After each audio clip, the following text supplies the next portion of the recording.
Life in Brooklyn is never dull.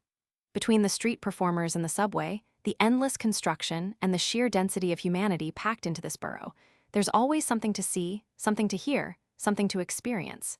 I, Lila, a 35-year-old woman hardened and softened by this city in equal measure, considered myself a seasoned observer of the absurd. But even I was taken aback by the tale my niece, Andrea, brought to my doorstep. Andrea, barely 22 and fresh out of college, possessed a spirit as bright and untamed as her fiery red hair. She landed a job as a business manager for Stu D'Artiste, a local artist with a name as inflated as his ego. He was the kind of man who wore berets indoors, spoke of his process with hushed reverence, and genuinely believed that his abstract splatters held the secrets of the universe. "He's awful, Lila, just awful," Andrea had wailed one evening, collapsing onto my worn velvet couch. "I'm making coffee, balancing his books, scheduling his classes, even ordering his obscure art supplies, and all I get are these digs." I frowned, pouring her a generous glass of wine. "Digs? What kind of digs?" She proceeded to recount weeks of microaggressions, comments on her lack of artistic flair when she suggested streamlining his website, remarks about her distracting clothing choices, and condescending lectures on the true meaning of art, delivered as if she were a particularly slow toddler. "He once told me my spreadsheets were soulless," she said, her voice thick with indignation. "Spreadsheets? They're practical. They keep his business afloat." I could feel my blood starting to simmer. I may not be an art critic, but I knew a bully when I saw one. And no one, absolutely no one, messes with my family, especially not some pretentious paint slinger with a superiority complex. The final straw, however, was the incident with the life drawing class. Apparently, one of Stu D'Artiste's models had called out sick, leaving him in a lurch. A student, bless her heart, had suggested that Andrea fill in.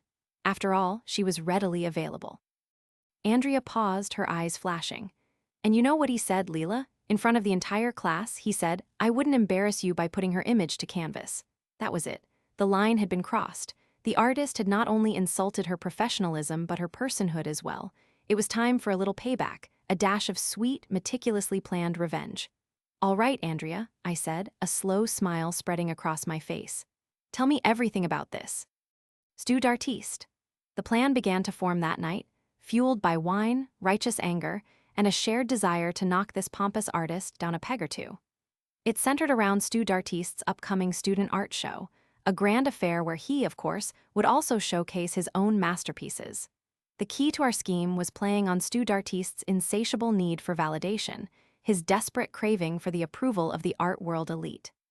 We needed to create an illusion, a phantom of an art critic so intimidating, so utterly discerning, that Stu D'Artiste would crumble under the weight of their perceived judgment. The first step was finding the right disguise. My own wardrobe lacked the necessary gravitas.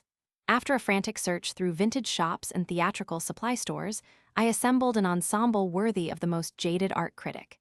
Think severe black clothing, thick-rimmed glasses, and an air of world-weary cynicism. "The man bun is essential," Andrea insisted, producing a hair tie and slicking back my usually loose waves. "It screams I'm too cool to care, but secretly I care very deeply about the placement of my hair." The final touch was perfecting the accent. After much deliberation, we settled on a vaguely Dutch-German inflection, a combination that sounded both sophisticated and slightly menacing. "Remember," Andrea instructed, as I practiced my guttural pronouncements, "you are the ultimate arbiter of taste. You are unimpressed. You are unamused. You are, above it all." The day of the exhibition arrived, a sweltering Saturday afternoon in July. Andrea, armed with a headset and a carefully crafted script, would be my eyes and ears inside the gallery. I, cloaked in my critic persona, waited in a nearby coffee shop, my nerves humming like a live wire. An hour before the doors were scheduled to open, Andrea sent me a frantic text. "He's freaking out. Someone told him a famous art critic is coming. He's moving his paintings to the front?" Perfect. The trap was set. I waited until the gallery was buzzing with patrons, the air thick with the scent of cheap wine and nervous ambition. Then I made my entrance. I strolled in, a vision in black, my gaze sweeping across the room with an air of bored disdain. I moved slowly, deliberately, pausing in front of each artwork with a slight, almost imperceptible, sniff. If anyone dared to approach, I would raise a hand in a silent gesture of dismissal, my expression conveying the message: "Do not presume to speak to me of art. I am beyond your comprehension." Stu D'Artiste, of course, was immediately drawn to me like a moth to a flame. He hovered nearby, his eyes darting between my face and his paintings, desperate for a sign of approval. I ignored him, continuing my silent appraisal, occasionally muttering phrases like interesting but derivative and lacking in soul. The tension in the room was palpable. Everyone was watching me, waiting for my judgment. I could feel their eyes on me, burning with curiosity and apprehension. It was exhilarating. Finally, I approached Andrea, who was strategically positioned near the refreshments table. "How is everything going?" I asked in my heavily accented voice. Before she could answer, Stu D'Artiste swooped in, his face flushed with a mixture of anxiety and excitement. "Everything is going wonderfully, Herr Dr. Professor," he stammered, clearly grasping for a title that would adequately convey my importance. "May I ask for your impression of the exhibition?" The room fell silent. Conversations ceased. Glasses clinked to a halt.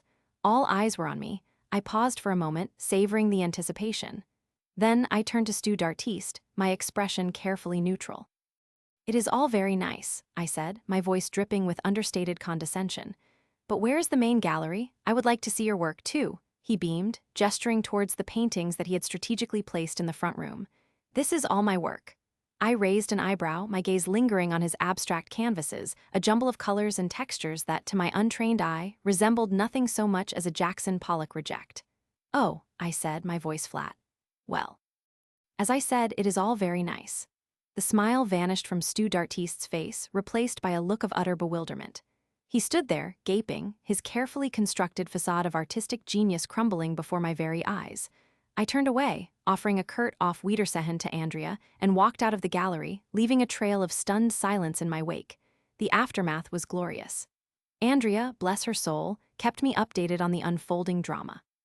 Stu D'Artiste, reeling from my lukewarm assessment, closed the exhibition early, citing artistic fatigue. The online reviews that trickled in echoed my sentiments: nice but uninspired.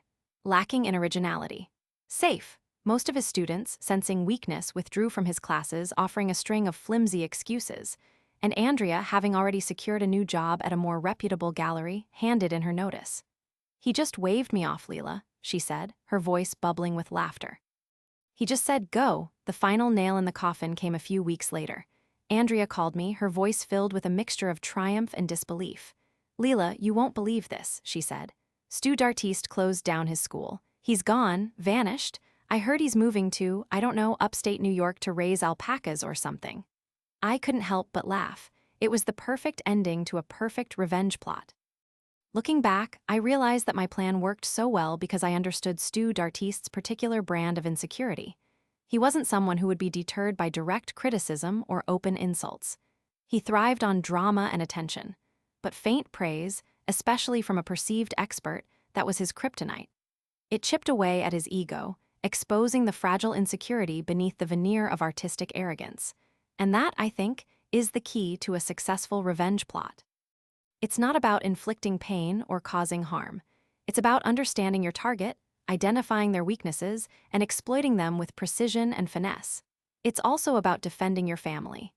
Andrea is more than just my niece. She's a bright, talented young woman with a passion for art. She didn't deserve to be belittled or demeaned by some self-important artist. She deserved to be treated with respect and kindness. And sometimes, when the world fails to deliver that respect, you have to take matters into your own hands.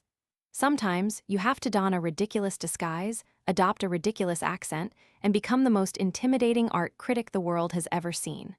Sometimes, you have to fight back. And sometimes, you just have to enjoy the sweet, sweet taste of revenge. Especially when it's served with a side of cheap wine and a healthy dose of Brooklyn attitude.